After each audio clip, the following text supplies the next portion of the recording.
Peace be with you, friends, on this 16th Sunday of Ordinary Time. Our gospel is the ever-popular Martha Mary gospel. I say ever-popular with a tongue-in-cheek a bit because in my years of preaching is one that tends to bother people a lot. I've heard more and more criticisms. I don't know what's going on there. Father, explain that to me. So we'll get to Martha and Mary. But I want to focus first on reading number 1, which is really extraordinary from the book of Genesis. It's part of the cycle of stories about Abraham, and it's really weird. It's a weird story, and it's intrigued the tradition, both theological and artistic. In fact, one of the great icons of the Trinity is based upon this scene. And here's how it opens. The Lord appeared to Abraham by the terebinth of Mamre. So Abraham is there. It's a hot day by this tree, and he's intent. And it said clearly the Lord appeared to him. So God is making an appearance. Now, often in the Old Testament, God's presence is mediated by the angelic. But now listen, so he's sitting at the entrance to his tent. The day is growing hot. Looking up, Abraham saw 3 men standing nearby. When he saw them, he ran from the entrance of the tent to greet them, and bowing to the ground, he said, "Sir, if I may ask you this favor, let me, wait on you." All right. There's a lot going on here in this strange little story. So we've been told already the Lord's appearing. Well, how interesting that he appears in the form of 3 men or 3 angels. Why 3? Well, the Christian mind right away is intrigued by this, that God is somehow a play of 3 in 1. Looking up, he sees them and then he runs to greet them. Now, this is in some ways the key to the whole story. When God appears to you, you don't sit around. You don't wait till tomorrow. You don't put it off because there's something more important. No, you run. See, when the Lord is coming into your life, you don't mess around, you don't compromise. You run to the Lord. But then, see, this is what I find so intriguing. He runs, he greets them, he bows. So again, this is an acknowledgement of the divinity of what's appearing to him, bowing to the ground. That's the attitude of worship.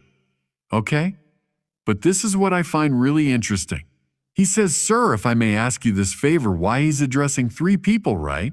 Why does he just say, "Sir"? There's a weird play here of plurality, the 3 and the 1, because we're told the Lord appeared. So that's the one God. But he appears in terms of these 3 men whom Abraham worships. So that's appropriate to God. But then Abraham refers to them as "Sir," as his one. Do you see now why the tradition saw in the scene something kind of weirdly interesting about the triune quality of God? But then Abraham ran. He bowed. And then, boy, does he get going. He's ordering his servants, "Let the water be brought. You may bathe your feet. Then rest yourselves under the tree. Now you've come this close to your servant. Let me bring you a little food. You may refresh yourselves. Afterwards, you may go on your way. Let me be of complete service to you." That's what he's saying. Now, Abraham is a prominent figure. He's a patriarchal figure. It was indeed part of ancient, Middle Eastern hospitality to be kind to visitors that come upon you, because in that desert culture, it was often a matter of life and death. Someone just, comes upon you. They might have been wandering for days and they need food and drink. So that's understandable on the surface level. But the really interesting thing is the deeper level. If we're talking about a theophany here, a manifestation of God, what we're seeing in all the moves and gestures of Abraham is the right attitude. Oh man, for our culture today, so secularized and God, well, I guess if that's your thing, and no, if you're talking about God, you move, you act, and then you worship. That's the right attitude. You don't say, "Oh God, as one interest I have among many." Oh yeah, I like baseball. I like politics. I like, my family, and I like God, and I like no. The right attitude toward God is worship and then radical service.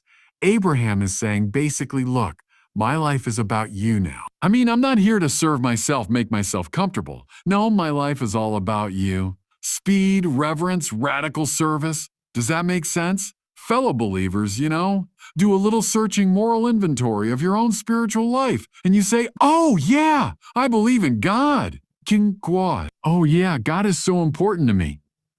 Are all these moves on display in your life? Do you move when the Lord has come near? You worship him faithfully and regularly. Oh yeah, God's so important to me. I was last time he went to Mass. Oh, 10 years ago. Then you're not taking God seriously. Oh, God is the center of my life. Well, how often do you serve God? Do you show me exactly how you're giving your life to God? Oh, well, I don't really have time for all that. Then you're not serving God. Take Abraham here in the presence of these three men, angels, whatever you want to call them, as emblematic of the way we ought to be relating to God. All right. Now, the church gives us this reading as a kind of propedeutic to reading the familiar Martha-Mary story, and I think it does provide the right interpretive framework for this, again, controversial story. So we hear Jesus enters a village where a woman whose name was Martha welcomed him. She had a sister named Mary who sat beside the Lord at his feet listening to him speak. Now, right away, Abraham, he sees the Lord and he gets to it. He is completely devoted, dedicated. Well, that's the attitude of Mary in this story. That's what we're meant to see as the Lord has come, Jesus. What do you do when Jesus presents himself to you? Well, you don't mess around. You don't say, well, I'll get around to it.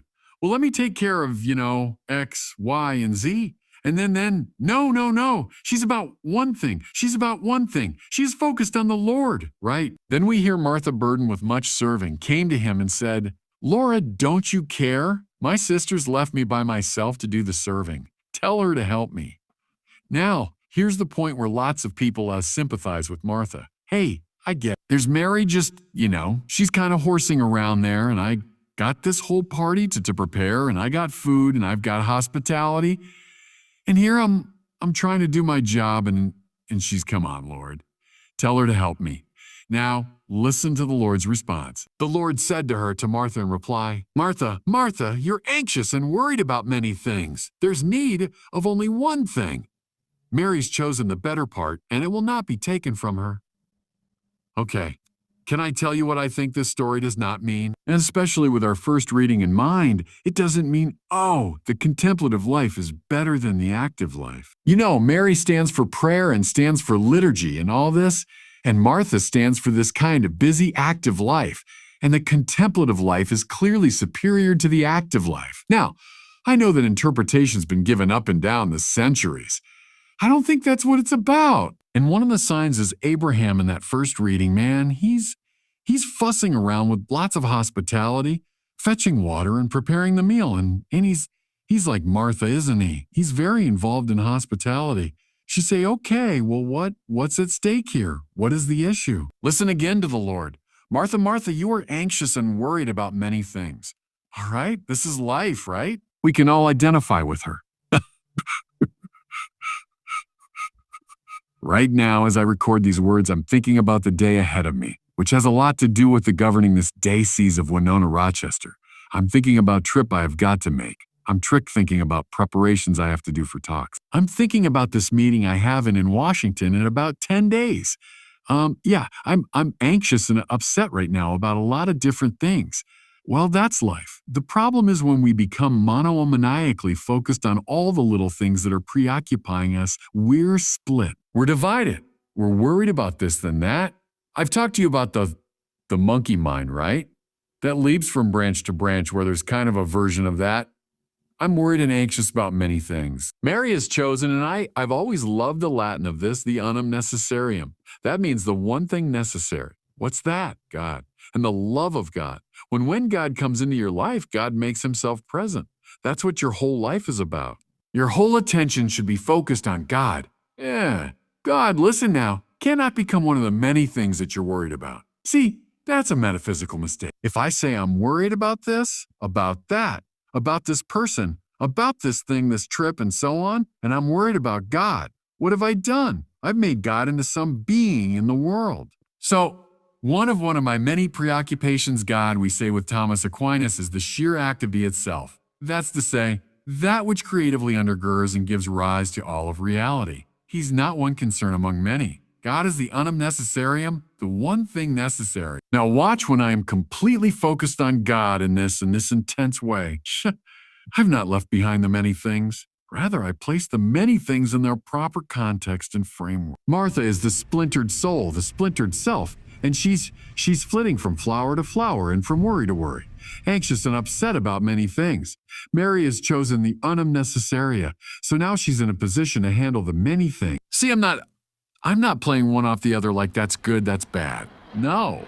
As Augustine said, love God and then love everything else for the sake of God. Now you got it. Now you got it. Now you brought Martha and Mary together. Love God. Unum necessarium. God appears. You run. You worship. You serve. God is the one thing necessary. And in that very move now, all the many things I'm concerned about find their proper place. Look, we're all sinners. And so what happens to us is, oh, I'm so worried about this. I'm so worried about that. Now I'm worried about this. Oh, yeah. And there's that coming. And before I know it, I'm a basket case of nerves. Because wherever I look, there's something to concern me. How about I'm focused on the unum necessarium? Okay. Only in God is my soul at rest. There's the interior castle. There's the place of... And from that serenity of soul, I can now find the right attitude toward all the many things that preoccupy me. I think that's a way to read Martha and Mary together in light of Abraham. He's fussing around with lots of activity, but all of it is grounded in his complete focus on God and the things of God. And God bless you. Thanks for joining us today. If you found this message uplifting, don't forget to like, share, and click that subscribe button so you won't miss future reflections. God bless you, and see you next time.